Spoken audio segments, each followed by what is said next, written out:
ಮೋದಿಯವರು ಒಂದು ಧಾರ್ಮಿಕ ಕಾರ್ಯಕ್ರಮಕ್ಕೆ ಬಂದಾಗ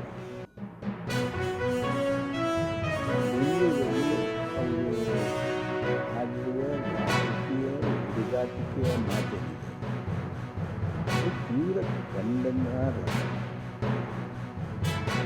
ನೀವು ಮತ್ತೊಂದು ಪಕ್ಷದ ಆಂತರಿಕ ವಿಷಯಗಳ ನಿಮಗಿರುವಂಥ ಆಸಕ್ತಿ ಇದು ಪ್ರಧಾನಮಂತ್ರಿಗೆ ಇರಬೇಕಾದದ್ದಲ್ಲ. ಇದು ವಿಜೇಂದ್ರ ಅವರು ಮಾತನಾಡೋ ಮಟ್ಟಕ್ಕೆ ನಮ್ಮ ಪ್ರಧಾನಮಂತ್ರಿ ಮೋದಿಯವರು ಕೆಳಗೆ ಇಳಿದಾರೆ.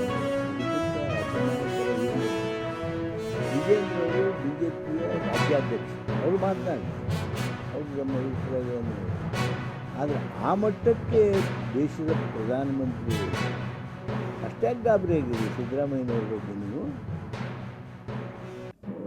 ನಿಮಗೇನು ಸಂಬಂಧ ಇದೆ? ನಮ್ಮ ಪಕ್ಷದ ನಮ್ಮ ಶಾಸಕ ಅವ್ರ ಬಗ್ಗೆ ಉತ್ತರ ಇರೋದಿಲ್ಲ. ನಿಮ್ಗ್ಯಾರು ಈಗ ಬದಲಾವಣೆ ಮಾಡ್ಲಿಕ್ಕೆ ಯಾರು ಹೇಳ್ತಾರೆ? ಈ ರೀತಿ ಲಘುವಾದ ಮಾತುಗಳ ಮೂಲಕ ದೇಶದ ಪ್ರಧಾನಮಂತ್ರಿ ತನ್ನ ಘನತೆ ಗಾಂಭೀರ್ಯತೆಯನ್ನು ಕಾಯ್ದುಕೊಳ್ಳುತ್ತಾರೆ. India is my motherland, Israel is my fatherland ಅಂತ ಹೇಳೋದ್ರ ಮೂಲಕ ದೇಶವನ್ನು ಅವಮಾನಕ್ಕೆ ನೀರು ಮಾಡಿದ್ದಾರೆ. ಎಲ್ಲರೂ ಹಾಸ್ಯದಿಂದ ನೋಡುವಂಥದ್ದನ್ನು ಏನು ಮಾಡಿದ್ದಾರೆ. ಅದೇ ತೆರನಾಗಿ ಇವತ್ತು ಕರ್ನಾಟಕದ ರಾಜಕಾರಣದ ಬಗ್ಗೆ ಮಾತನಾಡ್ತಾರೆ. ಕರ್ನಾಟಕದ ನಾಯಕರ ಬಗ್ಗೆ ಮಾತನಾಡೋಕ್ಕೆ ಹೋಗ್ತಾ ಇದ್ದೀರಿ ಮೋದಿಯವರ. ನೀವು ಮಾಡಿರ್ತಕ್ಕಂಥ ರಾಮ್ಜಿ ಇದೆಯಲ್ಲ, ಅದಿನ್ನೂ ನೋಟಿಫೈ ಆಗಲಿಲ್ಲ, ಅದಕ್ಕೆ ಹಣ ಬಿಡುಗಡೆ ಮಾಡಲಿಲ್ಲ. ಎಲ್ಲರೂ ಈಗ ಮಳೆ ಬರ್ತದಲ್ಲೋ ಬಿಡ್ತದಲ್ಲೋ ರೈತ ಕಾರ್ಮಿಕರೆಲ್ಲ ಕೂಲಿ ಕೇಳ್ತಾ ಇದ್ದಾರೆ, ಏನು ಕೆಲಸ ಕೇಳ್ತಾ ಇದ್ದಾರೆ. ಕೆಲಸ ಏನು ಕೊಡಬೇಕು ಏನು ಅನ್ನೋದ್ರ ಬಗ್ಗೆ ಸ್ಪಷ್ಟತೆ ಇಲ್ಲ.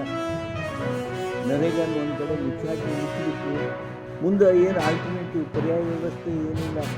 ಅವುಗಳ ಬಗ್ಗೆ ಜನರ ಬಗ್ಗೆ ಮಾತನಾಡಬೇಕೆ ಹೊರತು ಈ ರೀತಿ ಸಣ್ಣ ಮಟ್ಟಕ್ಕೆ ಇಳಿದು ರಾಜಕೀಯ ಮಾತು ಏನು ಹೇಳ್ತಾ ಇದ್ದೀರಿ, ಅದು ನಮ್ಮ ರಾಷ್ಟ್ರದ ಪ್ರಧಾನಮಂತ್ರಿ ಆಗಿರ್ತಕ್ಕಂಥವ್ರು ಯಾರು ಈ ಕೆಳಮಟ್ಟಕ್ಕೆ ಹೋಗಿ ಮಾತನಾಡಿರ್ತಕ್ಕಂಥದ್ದಿಲ್ಲ. ಎಸ್, ಒಂದು ಕಡೆ ಇರಾನ್ ಮತ್ತು ಅಮೆರಿಕದಿಂದ ರೀತಿಯಲ್ಲಿ ಮುಗಿಯುವಂಥ ಮತ್ತು ಇನ್ನೊಂದು ಕಡೆ ಯುಕ್ರೇನ್ ರಷ್ಯಾ ಕೂಡ ಮುಂದುವರೆದಿದೆ. ಯುಕ್ರೇನ್ ರಷ್ಯಾ ಆದಾಗಲೇ ನಮಗೆ ಭಾಳಷ್ಟು ಸಮಸ್ಯೆ ಆಗಿದೆ. ವಿಶೇಷವಾಗಿ ನಮ್ಮ ರಸಗೊಬ್ಬರದ ರಾವ್ ಮಟೀರಿಯಲ್ ಫಾಸ್ಫರಸ್ ಯುಕ್ರೇನ್ನಿಂದ ಬರ್ತಾ ಇತ್ತು, ತೊಂದರೆ ಆಗಿದೆ. ಹೆಂಗೂ ಒಂದು ನಿಭಾಯಿಸಿದೆ. ಈಗ ಪೆಟ್ರೋಲ್, ಡೀಸೆಲ್ಲು, ಆಯಿಲು, ಗ್ಯಾಸ್ ಇವೆಲ್ಲವನ್ನು ನಾವು ಮಿಡ್ಲ್ ಈಸ್ಟು ಮತ್ತು ಇರಾನ್ ಆ ಭಾಗದಲ್ಲೇ ನಾವು ಅವಲಂಬಿತವಾಗಿದ್ದೇವೆ. ಶೇಕಡ 95% ನಮ್ಮ ದೇಶದ ಆಯಿಲ್, ಗ್ಯಾಸ್, ಪೆಟ್ರೋಲಿಯಂ ಎಲ್ಲವೂ ಕೂಡ ಅವಲಂಬಿತವಾಗಿರುವಂಥ ಈ ಪ್ರದೇಶ. ಇಷ್ಟು ದಿವಸ ನರೇಂದ್ರ ಮೋದಿಯವರು ತಮ್ಮ ಅಂತಾರಾಷ್ಟ್ರೀಯ ಮಟ್ಟದ ಒಂದು ವ್ಯಕ್ತಿತ್ವವನ್ನು ಆಯ್ಕೆ ಮಾಡಿ ಯಾವುದೇ ರೀತಿ ಡೀಸೆಲ್, ಪೆಟ್ರೋಲ್ ಒಂದು 2 ತಿಂಗಳ ಹೆಚ್ಚಿಗೆ ಆಗಿರುವಂಥದ್ದು ನೋಡ್ಕೊಂಡಿದ್ದಾರೆ. ಅದರ ಜೊತೆಗೆ ನಮ್ಮ ಆಯಿಲ್ ಕಂಪನಿಗಳು ಕೂಡ ಸಾಕಷ್ಟು ಲಾಸಲ್ಲಿ ಮಾಡಿ ಜನರಿಗೆ ಕೊಟ್ಟಿದ್ದರು. ಯುದ್ಧ ಇಷ್ಟೊಂದು ಮುಗಿದಿದೆ ಅನ್ನುವಂಥ ನಿರೀಕ್ಷೆ ನಮ್ಮದೆಲ್ಲ ಇದೆ. ಅದಾಗದ ಕಾರಣದಿಂದ ಬರುವಂಥ ದಿನಗಳಲ್ಲಿ ಸಂಕಷ್ಟ ಬರುವಂಥದ್ದು ಎಲ್ಲ ಗೊತ್ತಿರುವಂಥದ್ದು. ಇದು ಬರೀ ನಮ್ಮ ಭಾರತ ದೇಶಕ್ಕೆ ಅಂತಾರಾಷ್ಟ್ರೀಯ ಮಟ್ಟದ ಎಲ್ಲ ದೇಶಗಳಲ್ಲಾಗಿದೆ. ಈಗಾಗಲೇ ಎಲ್ಲ ದೇಶಗಳಲ್ಲಿ 8 ಪಟ್ಟು 10 ಪಟ್ಟು 20 ಪಟ್ಟು ದರಗಳಿವೆ, ಇನ್ಕ್ಲೂಡಿಂಗ್ ಅಮೇರಿಕಾದಲ್ಲೂ ಕೂಡ ಗ್ಯಾಸು ಎಲ್ಲವೂ ಕೂಡ ಹೆಚ್ಚಾಗಿದೆ.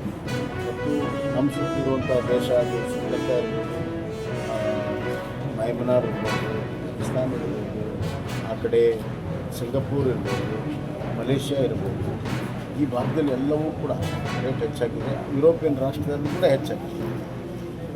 ಏನಾದರೂ ಹೆಚ್ಚಾಗದಿರುವಂಥ ದೇಶ ಅಂದರೆ ಭಾರತ ದೇಶ. ಆದರೆ ಮುಂದೆ ಸಂಕಷ್ಟ ಆಗುತ್ತಾಗಿಂದ ಮುಂಜಾಗ್ರತೆ ಕ್ರಮವಾಗಿ ನಮ್ಮ ಬಳಕೆಯಲ್ಲಿ ನಾವು ಮಿತವ್ಯಯನ್ನು ಮಾಡಿದರೆ ನಮ್ಮ ಮೇಲೆ ಬರುವಂಥ ದೊಡ್ಡ ಭಾರ, ಆ ಭಾರ ಮತ್ತು ಹಣದುಬ್ಬರವನ್ನು ನಾವು ನಿಲ್ಲಿಸ್ಬೋದು ಅಂತಂದು 4-5 ವಿಚಾರವನ್ನು ನಾವು ಹೇಳಿದ್ದೇವೆ. ಅವೆಲ್ಲವೂ ಕೂಡ ಸಿಂಪ್ಲಿಫೈ ಮಾಡೋದು.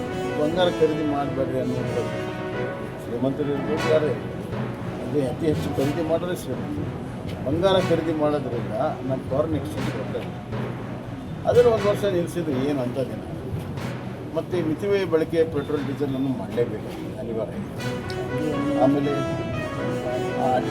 ಅದು ರಸಗೊಬ್ಬರದಲ್ಲಿ ಸಾವಯವ ಉಪಯೋಗ ಮಾಡಿ ಮೊದಲಿಗೂ ಪ್ಲಸ್ ಫಾರಿನ್ ಟ್ರಿಪ್ಸ್ ಕೂಡ ಕಮ್ಮಿ ಮಾಡ್ತಾರೆ, ಅವಶ್ಯಕತೆ ಇದೆ ಅಷ್ಟೇ. ಹೀಗಾಗಿ ಕೆಲವು ಸುಲಭದಲ್ಲಿ ಮಾಡುವಂಥ ಇದನ್ನೇ ಉಪಾಯವನ್ನೇ ಹೇಳಿದ್ದಾರೆ. ಇಷ್ಟಾದರೂ ನಾವು ದೇಶಕ್ಕಾಗಿ ಮಾಡ್ತೇವೆ. ನಂಗೆ ನೆನಪಾಗುತ್ತೆ, ಹಿಂದೆ ನಮಗೆ ಆಹಾರದ ಭಾವ ಕೊರತೆ ಆದಾಗ, ಇಂಡೋ ಪಾಕಿಸ್ತಾನ ಯುದ್ಧ ಆದಾಗ ಲಾಲ್ ಬಹದ್ದೂರ್ ಶಾಸ್ತ್ರಿಯವರು ಒಂದು ದಿವಸ ಉಪವಾಸ ಮಾಡಿರಿ ಅಂತ ಹೇಳಿದ್ರು. ಅದು ಒಬ್ಬ ನಾಯಕನ ನೈತಿಕ ಬಲ ಇದ್ದಾಗ ಮಾತ್ರ ಹೇಳೋಕ್ಕೆ ಸಾಧ್ಯ. ಕಾಂಗ್ರೆಸ್ನವ್ರು ಅರ್ಥ ಆಗ್ತದೆ. ಕಾಂಗ್ರೆಸ್ನವ್ರಿಗೆ ತ್ಯಾಗ ಅನ್ನೋದೇ ಗೊತ್ತಿಲ್ಲ, ಕಾಂಗ್ರೆಸ್ನವ್ರಿಗೆ ದೇಶಭಕ್ತಿ ಅನ್ನೋದು ಗೊತ್ತಿಲ್ಲ. ಕಾಂಗ್ರೆಸ್ನವ್ರಿಗೆ ನಮ್ಮ ಜನಮಾನಸದಲ್ಲಿ ತ್ಯಾಗ ಮತ್ತು ದೇಶಭಕ್ತಿ ಆಳವಾಗಿ ಉಳಿದೆ ಅನ್ನುವಂಥ ನಂಬಿಕೆಯೂ ಕೂಡ ಇಲ್ಲ ಅವರಿಗೆ. ಆದ್ದರಿಂದ ಎಲ್ಲವನ್ನೂ ಕೂಡ ಒಂದು ರೀತಿಯಲ್ಲಿ ವಿರೋಧ ಮಾಡೋ ಸಲ ವಿರೋಧ ಮಾಡ್ತಾರೆ. ನಾನು ಹೇಳ್ತೀನಿ, ಕಾಂಗ್ರೆಸ್ ಸರ್ಕಾರ ಈಗೇನು ಇದ್ದಿದ್ರೆ ಹಿಂದೆ ಇರಾಕ್ ವಾರ ಆಯಿತು. ಇರಾಕ್ ವಾರ ಆದಾಗ ಕೇವಲ 3ನೇ ದಿವಸಕ್ಕೆ ಪೆಟ್ರೋಲ್ ಡೀಸೆಲ್ ಖಾಲಿಯಾಗೋದು. ಎಲ್ಲ ಗದಗಿನಿಂದ ಹಿಡಿದು ದಿಲ್ಲಿವರೆಗೂ ಎಲ್ಲ ಪೆಟ್ರೋಲ್ ಬಂಕ್ಗಳು ಕಿಲೋಮೀಟರ್ ಗಟ್ಟಲೆ ಹೊರಗು ಕಾರುಗಳ ಕ್ಯೂ ಇತ್ತು. ಅವೆಲ್ಲ ನೋಡಿದ್ದೀವಿ. ಆ ಥರ ನಿರ್ವಹಣೆಯನ್ನು ಮಾಡಿದ್ವಿ. ಅಂಥ ನಿರ್ವಹಣೆ ಮಾಡೋದವ್ರಿಗೆ ಇಂಥ ವಿಚಾರ ಗೊತ್ತಾಗಲ್ಲ. ಮುಂಜಾಗ್ರತೆ ಕ್ರಮ ಎಲ್ಲರೂ ಮಾಡಬೇಕಾಗಿರುವಂಥ ಅವಶ್ಯಕತೆ ಕ್ರಮ ದೇಶಕ್ಕಾಗಿ ಇಷ್ಟಾದರೂ ಕೂಡ ನಾವೆಲ್ಲರೂ ಸೇರಿ ಮಾಡಬೇಕು. ಜನರಿಂದ ನಮ್ಮಿಂದನೇ ದೇಶ. ಇಂಥ ಸಂದರ್ಭದಲ್ಲಿ ಅಂತಾರಾಷ್ಟ್ರೀಯ ಮಟ್ಟದಲ್ಲಿ ಎಲ್ಲರಿಗೂ ಇಂಥ ಪ್ರಸಂಗ ಬಂದಾಗ ನಾವು ಅದಕ್ಕೆ ಕಣ್ಮುಚ್ಕೊಂಡು ಕೂತ್ಕೊಳ್ತೀವಿ, ನಾವು ಅದಕ್ಕೆ ಸಂಬಂಧದಿಂದ ಕೂತ್ಕೊಳ್ತೀವಿ ಅಂತಂದರೆ ನಡೆಯೋದಿಲ್ಲ. ಅದು ಅಸ್ತಿತ್ವದಿಂದ ದೂರ ಇರೋದು ಸರಿಯಲ್ಲ. ಒಬ್ಬ ನಾಯಕನಾಗಿ ಆ ಒಂದು ವಿಚಾರವನ್ನು ಜನರ ಮುಂದೆ ಹಂಚ್ಕೊಂಡಿದ್ದಾರೆ. ಜನ ಸ್ಪಂದಿಸ್ತಾರೆ ಅಂತ ವಿಶ್ವಾಸ ಇದೆ. ಯಾಕಂದರೆ ಈ ಕೋವಿಡ್ನಲ್ಲಿ ಏನೇನೆಲ್ಲ ಪ್ರಧಾನಮಂತ್ರಿಗೆ ಹೇಳಿದ್ರು ಮಾಡಿದ್ದಕ್ಕಾಗಿ ಕೋವಿಡ್ ನಿಯಂತ್ರಣ ಆಯ್ತಲ್ಲ. ಪಕ್ಕದ ಚೈನಾದಲ್ಲಿ ಸಾವಿರಾರು ಸಾವಾದಾಗ ಇದೆಲ್ಲ ರಕ್ಷಣೆ ಮಾಡೋಕ್ಕೆ ಸಾಧ್ಯ ಇಲ್ಲ. ಹೀಗಾಗಿ ಇದು ಸಣ್ಣ ವಿಚಾರ. ಕೋವಿಡ್ ಮುಂದೆ ಮಾಡಬಹುದಾದಂಥ ಕ್ರಮಗಳಿದ್ದಾವೆ, ಮಾಡ್ತಾರೆ ಅಂತ ವಿಶ್ವಾಸ.